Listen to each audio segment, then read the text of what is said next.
MP Etela Rajender ఏ పార్టీలున్నా మనసు మాత్రం నిండుగా కారు గుర్తు మీదనే ఉన్నట్టున్నది.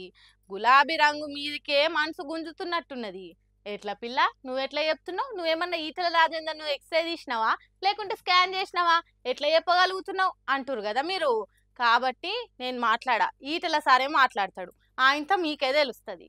పిల్లి కళ్ళు మూసుకొని పాలు తాగినట్టుగా భావిస్తాను, తప్పించుకోవడానికి వీల్లేదు. ఆయన అప్పుడు అన్నట్టు చూసినా రెడ్ బుక్ రాస్తున్నా అని చెప్పి మేము కూడా ఒక బుక్ రాస్తున్నాం ఇక్కడ. ఇన్నరా పింక్ బుక్ రాస్తాడట ఈటల రాజేందరు. రాజేందర్ సార్కు తెలియకుండానే గుండెలల్లున్న గులాబీ పార్టీ మీద ఉన్న ప్రేమ బయటపడ్డది. మరి ఏం చేస్తాడు పాపం, తెలంగాణ రాష్ట్రం కోసం కొట్లాడిన పార్టీలా ఏం తక్కువ 20 ఏండ్లు ఉన్నోడాయే. రాష్ట్రం సాధించి గులాబీ పార్టీ సర్కార్లో ఏకంగా మంత్రి పదవి అనుభవించినోడాయే. సొంత తమ్ముని తీరుగా కేసీఆర్ చూసుకున్నోడాయే. ఇవాళ పార్టీ మారి పక్కకు పోయినంత మాత్రాన కడుపులున్న ప్రేమ తగ్గుతుందా? ఆ కృతజ్ఞత లేకుండా పోతుందా? బయటికి ఎన్ని మాట్లాడినా అప్పుడప్పుడు మనసులున్న మాటలు మాత్రం మనిషికి తెలియకుండానే బయటపడతాయి. ఆగో అట్లనే పింక్ బుక్ అని ఈటల రాజేందర్ నోటికి వచ్చింది.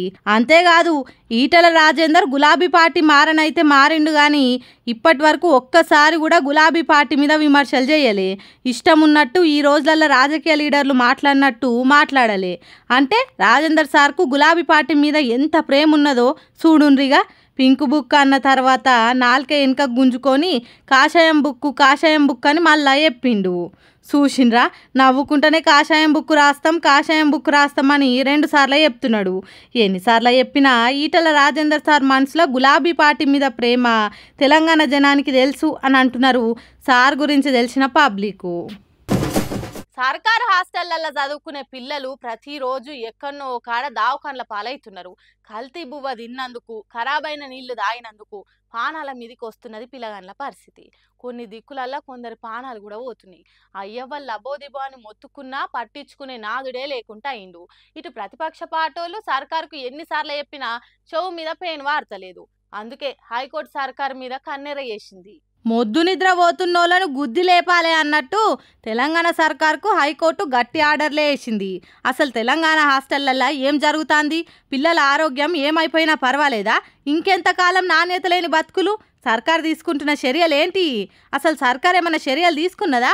ఇవన్నీ తేలాలంటే 2 వారాలలో నివేదిక ఇయ్యుండ్రి అని హైకోర్టు ఆర్డర్ వేసింది. ఎంతమంది చెప్పినా సర్కారు సప్పుడు చేయకపోయే వరకు రాష్ట్ర పెద్ద కోర్టే రంగంలోకి దిగింది. సర్కార్ తరపు వకీల్ సాబు హాస్టళ్లలో అసలు స్థితి చెప్పాలని కోరింది కోర్టు. మనుషులకు బతికే హక్కు ఉంటుంది, దానికి భంగం కలిగితే కోర్టులు కోపం చేస్తాయి, తీర్పులు చెప్పి శిక్షలేస్తాయి. ఇప్పుడు తెలంగాణలో పిల్లలు బతకలేకుండా అయినాయి హాస్టల్ కాబట్టి అలా బాగు కోరి ఈ ఆర్డర్లు వేసిందట. చిక్కుడు ప్రభాకర్ అనే ఓ లాయర్ 9 నెలల నుంచి బడులల్లా హాస్టళ్లల్లో పిల్లలకు చక్కగా సవలతులు లేవని కోర్టుకు రిపోర్ట్ చేసిండట.